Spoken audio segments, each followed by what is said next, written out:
This lecture is on ratios. The second part on percents will be in a separate video.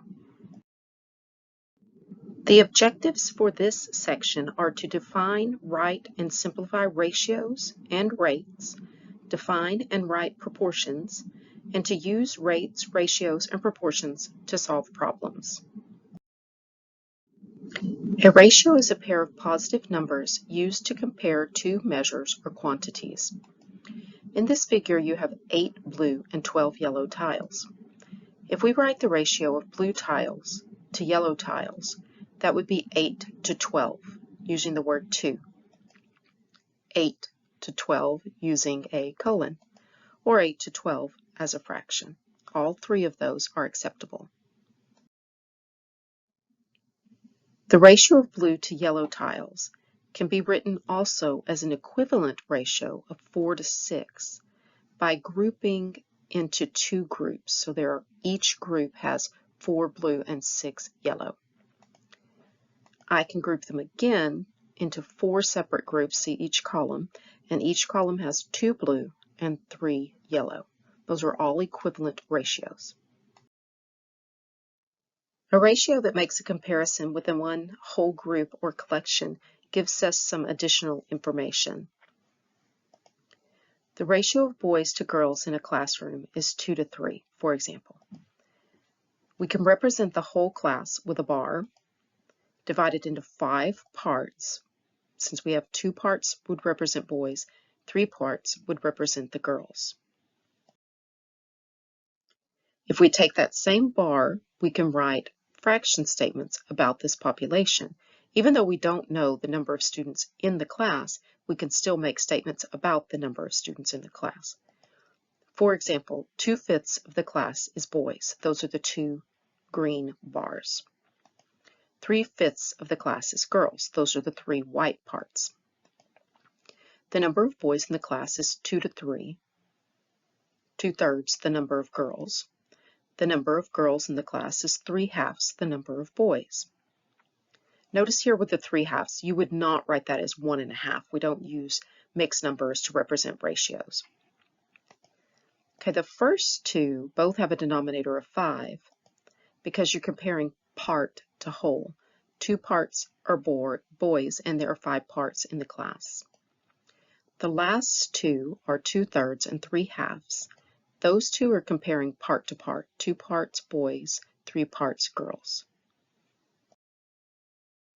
Another example, according to recent home literacy survey, for every 4 parents that read to their children, ages 3 to 5 years old, 1 parent does not read to their children. Let's write 4 fraction statements that describe this parent population. I'm going to start by making a bar. So I know that 4 parents read, those are the 4 green boxes, and 1 parent doesn't, that's the white box. So then if I compare part to whole, I know that 4/5 of the parents read to their children, 1/5 does not, that's the white part.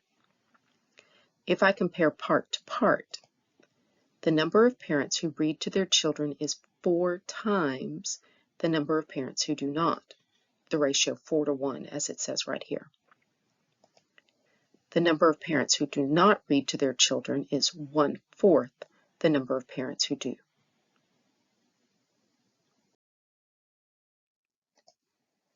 Notice all the ratio examples given so far have compared amounts or quantities within one whole group, blue-colored tiles to yellow-colored tiles, within a collection, boys and girls within a classroom, and parents who do or do not read to their young children.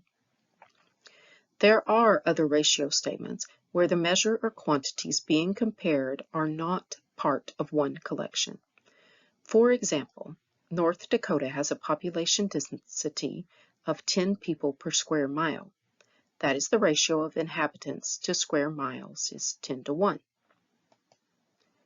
Another might be their new car gets 27 miles per gallon on average. That is a rate, 27 miles per gallon.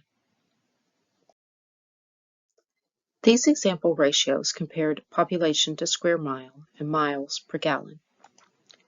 A rate is a ratio where one measure or quantity is being compared to a different measure or quantity.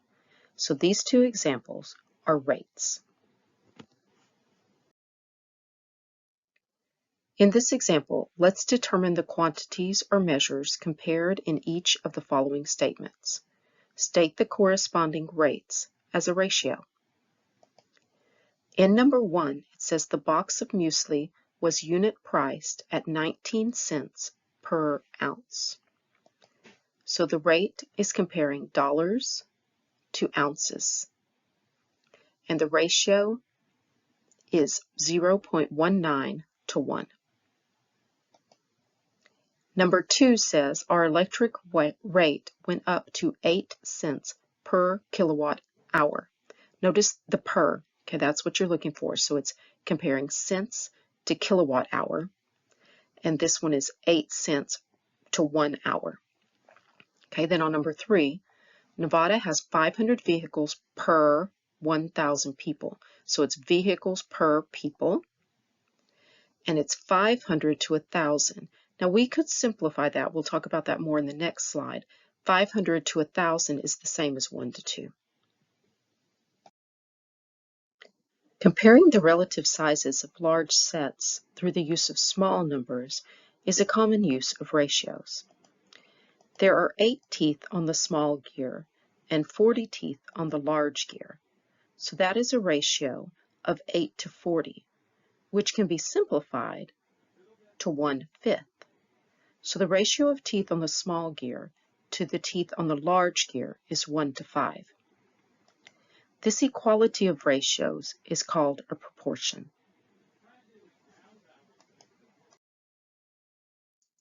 Each ratio gives rise to many pairs of equivalent ratios. For example, a school district found that in 1 year the ratio of days off to days in school was 2 to 21. This means that for every 2 days off, there were 21 days in school. For every 4 days off, there were 42 days in school, just by multiplying. 2 times 2 is 4, 2 times 21 is 42. These are equivalent ratios, and here's a table with more of them, just by multiplying 2 by the same number. 2 times 4 is 8. 21 times 4 is 84. So those are equivalent ratios.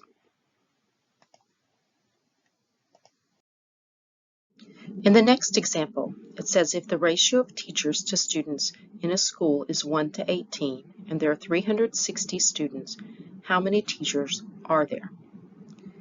One method for obtaining the solution is to form a table showing equivalent ratios and continue this list until you reach 360 students. And you could see that might take a little while.